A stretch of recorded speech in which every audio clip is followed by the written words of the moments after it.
Bonsoir à toutes et à tous et bienvenue dans mon live 165 sur mon défi de 100 jours de live. Je vais vous laisser quelques instants pour arriver. Je suis Clémence Martin, je suis la fondatrice de The Positive Place. Dans ces lives, je vous donne à voir, je vous raconte une histoire du soir, une anecdote. Coucou Astrid. Je vous montre cette partie invisible de tout ce qui se passe à l'intérieur de nous, tout ce qui nous traverse, et justement ce soir je vais vous parler des émotions. Donc quand vous êtes là, si vous êtes là, faites-moi un petit coucou dans les commentaires. Je vois pas forcément toujours qui est connecté. Si c'est la première fois que vous écoutez un de mes lives, vous pouvez me mettre le hashtag ThePositivePlace, et si vous êtes là en replay, vous pouvez me mettre le hashtag replay. Voilà, je suis très heureuse de vous retrouver ce soir parce que j'avais envie de vous parler des émotions et de ce qui se passe en fait quand on est traversé par les émotions et notamment par des émotions assez fortes. Je vais vous parler là ce soir de tempêtes émotionnelles. Alors on vit une période en ce moment qui est un petit peu mouvementée justement. Les astrologues disent que ça va être encore un petit peu secoué et secouant jusqu'en décembre.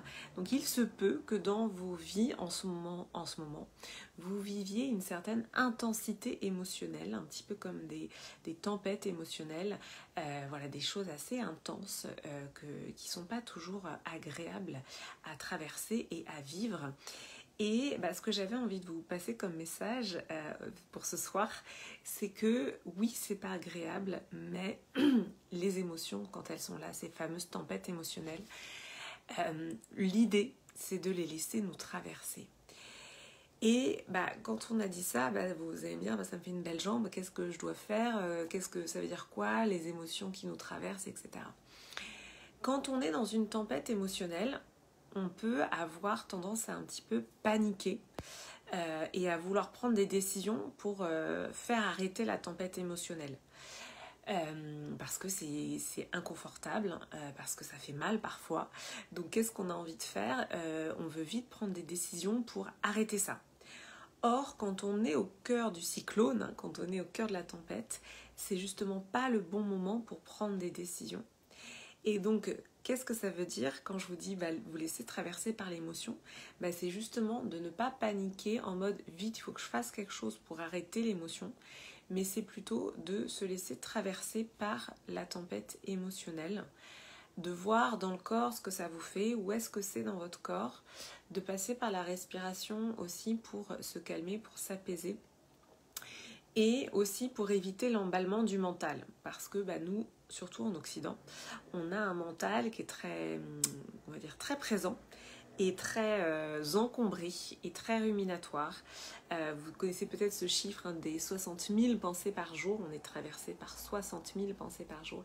Et dans ces pensées, il y a beaucoup de pensées négatives, de scénarios catastrophes, de pensées ruminatoires. Et donc quand vous êtes dans une tempête émotionnelle, potentiellement votre mental il va s'emballer, il va complètement s'emballer et vous donner des injonctions contradictoires, il va être en panique et il va chercher donc à poser, à prendre des décisions, à faire des choix pour arrêter la tempête émotionnelle. Et donc comme je vous le disais, c'est pas du tout le bon moment pour faire des choix. Merci pour les cœurs. C'est pas le bon moment pour laisser le mental prendre des décisions et paniquer et voilà, et vous faire un petit peu n'importe quoi. Donc, merci beaucoup pour les cœurs. Donc quand vous êtes dans cette tempête émotionnelle, donc de laisser traverser l'émotion, c'est justement de pas trop cogiter, de la laisser finalement vous traverser, de faire une sorte d'acte de foi et de vous dire ok, là je sais que c'est difficile, mais je sais que derrière il y a un enseignement, parce que derrière tous nos passages émotionnels en fait il y a un enseignement, parce que l'émotion c'est aussi la preuve que nous traversons soit des blessures qui doivent être vues, soit des expériences qui doivent être traverser.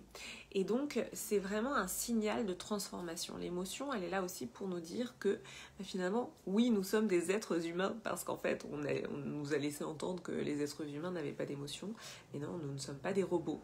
Donc oui, nous sommes traversés par des émotions. Et donc l'émotion, elle est la preuve que nous sommes des êtres humains. Et donc la laisser vraiment nous traverser, c'est-à-dire la laisser vivre à l'intérieur de nous, c'est vraiment ce que je vous recommande en fait de faire tout simplement dans ces moments un petit peu aussi un petit peu difficiles, et puis vraiment d'ancrer avec des respirations, avec la respiration, de ralentir vraiment le rythme et de faire en sorte d'apaiser le corps et d'apaiser le mental, et voilà, de pas paniquer, de pas prendre de décisions hâtives, et vraiment de respirer, souffler. Parce qu'en fait, finalement, là, vous voyez, en respirant, il y a déjà ce mouvement de traverser. Et si on ne fait pas ça, qu'est-ce qui va se passer? En fait, là, l'émotion reste coincée, en fait. Elle va rester coincée à l'intérieur de nous.